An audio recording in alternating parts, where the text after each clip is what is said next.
Dear friends and students, in the last period we have discussed about the activities of the poem number 2.2. Name of the poem is Indian Weavers.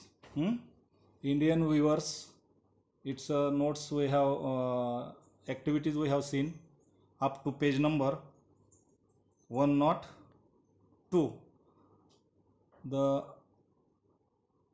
opposite antonyms and synonyms we have seen in the last period. Also we have seen some of the figures of speech. Today we are going to study about these figures of speech. These figure of speech you are looking on the screen with the answers I have given to you. The simile. See detailed meaning of the simile. All these figures of speech, simile in Marathi means upama, and one more figure of speech is their metaphor. Both of these figures of speech are depend on comparison. Then what is the difference between simile and metaphor? In simile there is the comparison of two different objects, or those objects which are compared are different in nature. That is called simile. Simile is always introduced with the construction as, so as, like. If we found this construction in the sentence, there is a simile. And a metaphor, rupak. Rupak, in metaphor there is also comparison, but this comparison is of objects with same nature. The compared objects are not different but same in nature, and there is no construction like as, so as, or like. This construction we can't found in. हे English मध्ये मी तुम्हाला सांगितलं. Once more पुन्हा English मध्ये सांगतो. Simile is a figure of speech in which there is a comparison of two different objects and the objects which are compared are different in nature. And see information about the metaphor. Metaphor is also a figure of speech which is depend on comparison, but in metaphor there is the comparison of two same nature, or objects which are compared are not different but same in nature.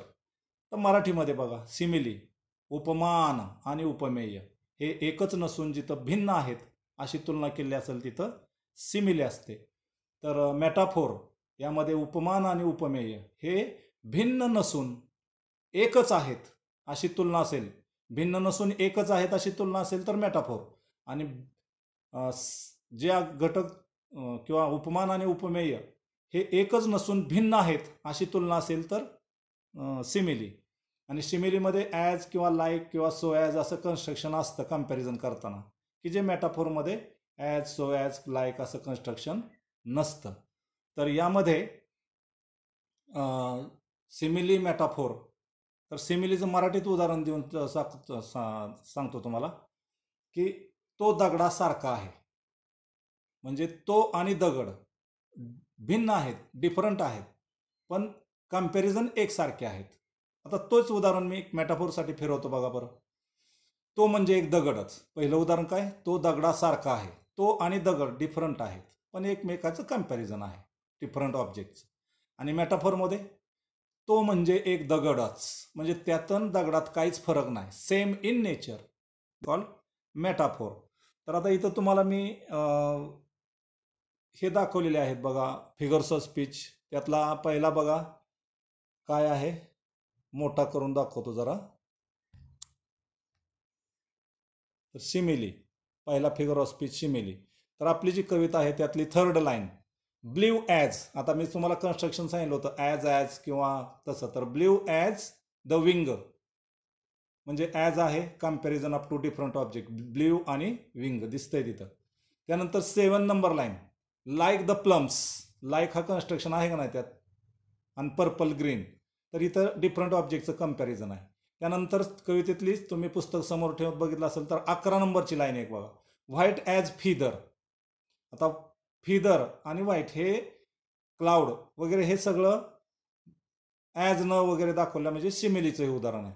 आता कवितेतल्या मेटाफोरच्या काही lines बघा, तुम्हाला मी इथं दाखवतो. बघा, हा metaphor. तर मेटाफोरमध्ये line number first, break of the day. Day is born a newborn child. Day for first stage of life. तर इथं लाईक ॲज वगैरे काय नाही मेटाफोरचं उदाहरण. त्यानंतर फिफ्थची line, fall of night to light. Romantic half light beginning wait blaze असं दिलेलं आहे बा तिथं. म्हणजे हे ॲज लाईक वगैरे नाही या लाईनचं, कम्पॅरिझन मेटाफोर. उत्तर कसं लिहिणार याचं? किंवा त्यांनी जर तुम्हाला लाईन शोधून काढा मेटाफोरच्या म्हणलं तर ह्या लाईन द्यायच्या. आता दुसरं काही वेळेला असं दिलं जातं की एखादी लाईन दिली जाते आणि त्याचं name and explain the figure of speech. तर मग नेम म्हणताना काय मेटाफोर, आणि काय म्हणायचं पुढं उत्तर, comparison of two same objects. तर त्यानंतर बघा line number second, stage of तिथं. त्यानंतर 8th नंबरची line, marriage whales, comparison of same objects. 10th नंबरची line, chill indicating death, indicating night and darkness. म्हणजे इथं 10th नंबरची लाईन सुद्धा मेटाफोरची आहे. तर असे आपण आता 2 फिगर ऑफ स्पीच इंग्लिशमध्ये, मराठीमध्ये आणि विथ एक्झाम्पल्स बघितलेले आहेत. पुढचा फिगर ऑफ स्पीच बघा, इमॅजरी. तिथं तुम्हाला पेज नंबर 102 वरती इमॅजरी नावाचा दिलेला आहे. तर तो बघा, इमॅजरी. इमॅजरी म्हणजे कल्पना, इमॅजिनेशन, कल्पना, नॉट रिअल, इमॅजिनेशन. तर त्याची लाईन तुम्हाला दिली. इमॅजिनेशन म्हणजे पहिल्यांदा समजून घ्या की पोएम्स ही 99% इमॅजिनेटिव्ह असतात, काल्पनिक. आपल्या मनात एखादं काय आलं की आपण कविता, उदाहरणार्थ tree is singing, tree is dancing. आता ट्री हे ह्युमन बिईंग आहे का? नाही. पण जे ह्युमन बिईंग नसताना त्याला ह्युमन बिईंगची क्वालिटी दिली जाते, त्याला आपण पर्सनिफिकेशन असं सुद्धा म्हणतो बघा. तर personification is a figure of speech in which non human things have given human qualities, or non-human things are supposed as human, or inanimate things are supposed as animate. Inanimate निर्जीव, animate सजीव. तर imagery ही कल्पनाशक्तीवर आधारित असते की duster dancing. Is it possible to duster dance? Not. पण तिथं imagination केलं असतं की डस्टर डान्सिंग, मग duster have given human quality of dancing. तर तसं इमॅजिनेशनचे असते. तर ह्यातल्या लाईन बघा कवितेतल्या तुम्हाला दिलेल्या आहेत. फर्स्ट लाईनमध्ये इमॅजिनेशन आहे, 4thमध्ये आहे, 5thमध्ये आहे, that's you look on the screen, 8thमध्ये आहे, 9thमध्ये आहे. तर ह्या इमॅजिनेशन दाखवणाऱ्या लाईन्स तुम्हाला लिहून काढायच्या सांगितल्या, तर ह्या लिहायच्या. आता त्याच पानावरचा लास्ट फिगर ऑफ स्पीच आहे, तिथं पान नंबर 102 वर तुमच्या, ॲलिट्रेशन. तर ॲलिट्रेशन बघा, मी वर घेतो तुम्हाला with examples.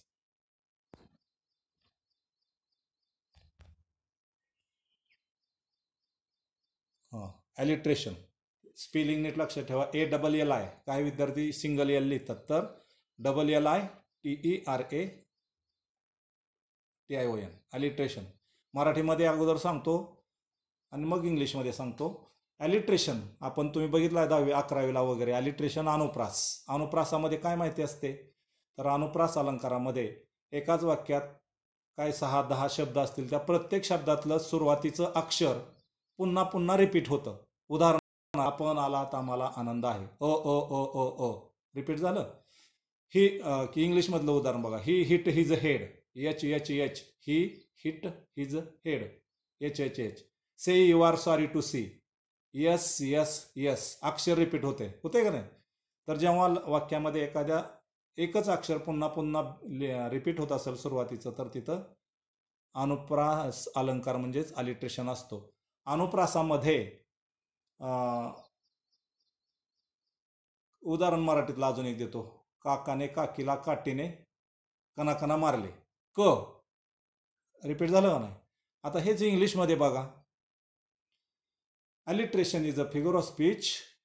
In Marathi we call anupras. Alliteration is a figure of speech in which syllable, अक्षर, oblique sound, ध्वनी, oblique letter, अक्षरच, repeated for pleasingness of the poem. In alliteration, syllable or sound or letter is repeated for pleasingness of the poem, pleasingness of the line, pleasingness of the stanza, and alliteration create rhythm by repeating the same letter in throughout the line, throughout the stanza, throughout the poem. तर ह्या अशी दोन्ही पद्धतीने मी तुम्हाला त्याची माहिती दिलेली आहे. तर आता इथं तुम्हाला लाईन दिलेले आहेत बघा. Each line of the poem has a W in the word. आहे का, डब्ल्यू रिपीट झाला. तुम्ही कवितेत जर बघितलं सगळीकडं तर बऱ्याचशा लाईनला डब्ल्यू रिपीट झालेला आहे बघा. म्हणून तिथं उत्तरात तुम्हाला दिलेलं आहे की poem has the W in the words we, weave, why, weaver, wild, wing, what, white. The words we, weaver, weave, why occur in each stanza multiple times, adding to the musical quality of the poem. तर हे जे आता अक्षर repeat झालेले आहेत अशा lines तुम्हाला पान नंबर 100 वरती फिगर ऑफ स्पीच बघू शकता तुम्ही. तर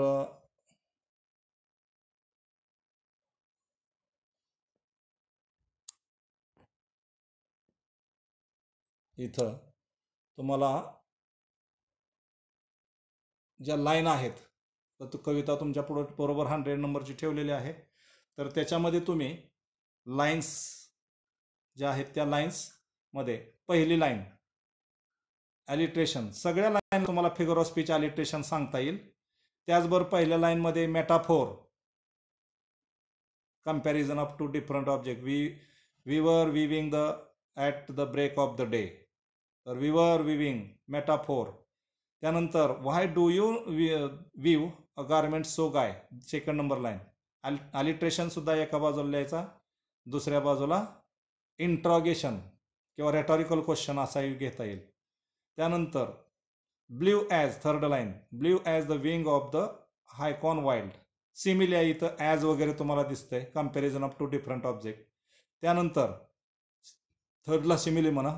fourth line, we weave the robes of the newborn child. आता विव, वी, अलिट्रेशन पण आहे, डब्ल्यू रिपीटेड, आणि मेटाफोर पण आहे, तर comparison of two same objects. त्यानंतरचं थर्ड स्टांजातलं पहिली line, weavers weaving at a fall of night. Alliteration आहेच, डब्ल्यू रिपीट आहे, आणि metaphor comparison of two different same objects. त्यानंतरची लाईन आहे सेकंड स्टांजातली second line, why do you weave a garment so bright. Interrogation पण आहे आणि ॲलिट्रेशन पण आहे तिथं. ॲलिट्रेशन का तर डब्ल्यू रिपीट आहे आणि इंट्रॉगेशन क्वेश्चन मार्क आहे, रेटॉरिकल क्वेश्चन. त्यानंतरची लाईन बघा, third line second stanza, like the plums of the peacock, purple and green. तर लाईक आहे म्हणजे तुमच्या सरळ लक्षात यायला पाहिजे सिमिली आहे, आणि purple, peak, plumes, peacock, purple, तिथं ॲलिट्रेशन पी रिपीट आहे बघा. त्यानंतर last line in the second stanza, we weave the marriage veils of the queen. Metaphor आहे आणि सिमिली पण आहे. सिमिली का तर डब्ल्यू रिपीट आहे तिथं सुरुवातीलाच, आणि metaphor comparison of two same objects. Last stanza बघा आता पोएमचा, weavers weaving solemn and still. तर इथं एका बाजूला ॲलिट्रेशन का तर डब्ल्यू रिपीट आहे, मी ऑलरेडी सांगितलंय तुम्हाला, सगळ्या कवितेतल्या प्रत्येक लाईनला डब्ल्यू रिपीट आहे, त्यामुळं ॲलिट्रेशन तर आहेच. शिवाय मेटाफोर आहे, comparison of two same objects. त्यानंतरची line, what do you view in the moonlight chill. तर व्हॉट आणि व्ह्यू डब्ल्यू रिपीट आहे, ॲलिट्रेशन, आणि मेटाफोर पण म्हणा, comparison of two same objects.